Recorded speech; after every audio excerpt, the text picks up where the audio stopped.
La plupart du temps, on se dispute pour des peccadilles. Ça, c'est un point qui est très, qui est récurrent dans les plaintes exprimées par les couples lors des consultations. Et moi, je m'intéresse à ces peccadilles. Je m'intéresse à savoir qu'est-ce qui s'est passé lorsque le tube de dentifrice est resté ouvert, qu'est-ce que ça déclenche entre les uns et les autres. Parce que ces petits points-là, ces petits points considérés comme des peccadilles, sont en fait des clés qui nous permettent de comprendre comment fonctionne le couple si on comprend le sens du conflit et de ce qui est amené. Qu'est-ce qui a prévalu à la rencontre des deux? Qu'est-ce qui a fait qu'ils se sont reconnus? Qu'est-ce qui a fait que Cupidon a lancé ses flèches? Et tout cela pour pouvoir faire coexister en même temps, lors du même travail, lors de la même séance, à la fois le couple d'origine et le couple actuel.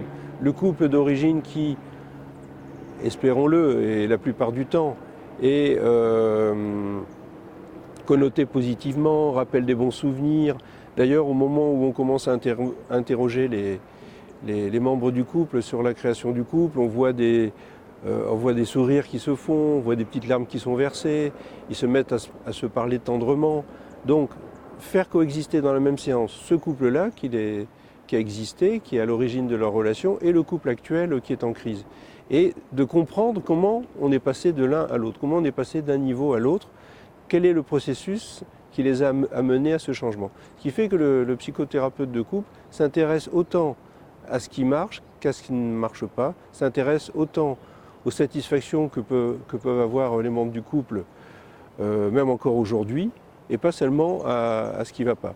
Donc nous, ce qui nous intéresse, ce sont les compétences du couple, c'est-à-dire comment est-ce qu'on va réussir à travailler avec eux pour pouvoir s'appuyer sur leurs propres compétences.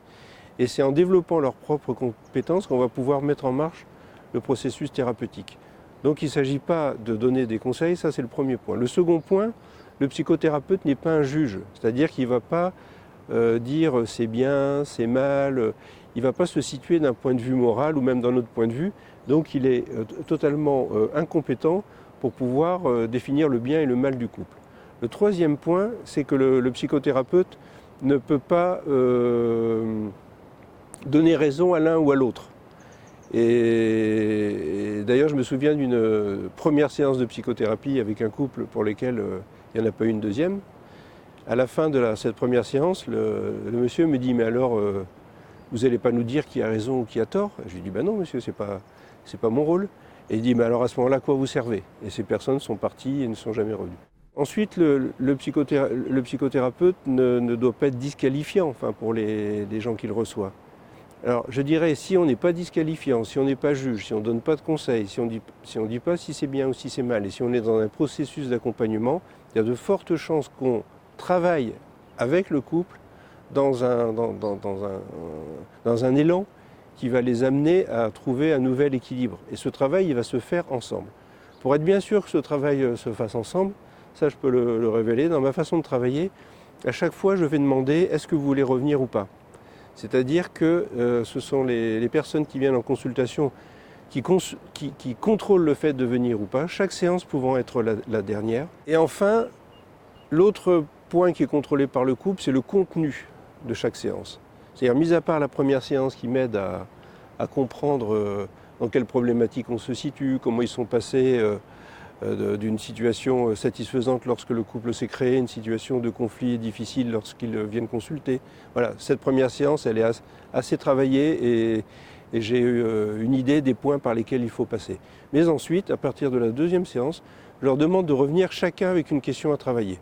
Alors ce que j'appelle une question à travailler, ça peut être un conflit, ça peut être un thème général comme les relations avec la famille, l'implication des familles, sur la sexualité bien évidemment, sur le plaisir, sur les conflits. Enfin, voilà, ça peut être des sujets généraux, ça peut être un thème particulier, ça peut être un événement particulier. Et le rôle du psychothérapeute de couple, ça va être d'aider celui qui propose ce sujet à pouvoir l'aborder avec l'autre, et vice-versa. Ce qui fait qu'en fait, chacun des membres du couple peut saisir l'opportunité de venir en consultation pour pouvoir travailler les questions qui le préoccupent le plus concernant la relation, pour pouvoir aborder avec l'autre des sujets qu'il n'aurait jamais osé aborder s'il n'était pas venu consulter.